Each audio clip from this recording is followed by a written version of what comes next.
This is what I call the Bitty Bagel Footie. It's a nice foot toy, and it's an easy one to make.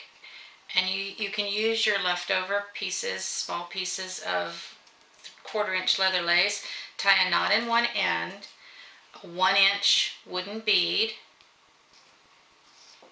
then a 1-inch bitty bagel, and inside that tuck in one of these 5/8 inch smaller wooden beads,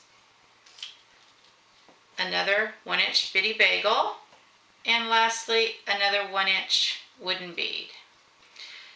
Pull that together and tie that up.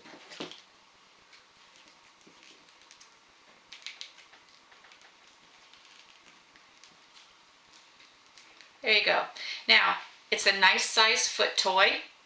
It also, what I like about it is that it gives me something to put in the foraging boxes that's not a food item or a treat item, so that I'm not giving them too many nuts or too many nutriberries or whatever you put in for your treats for your parrots. But it is like a treat for them because it's kind of like a little toy. It has some movement, and my birds like popping these 5/8 inch beads. So for them, the movement and the treat is in trying to get that bead out of this foot toy. So it's a great filler. It gives them something to do, and I'll show you a video following this where you'll see it in action with my birds.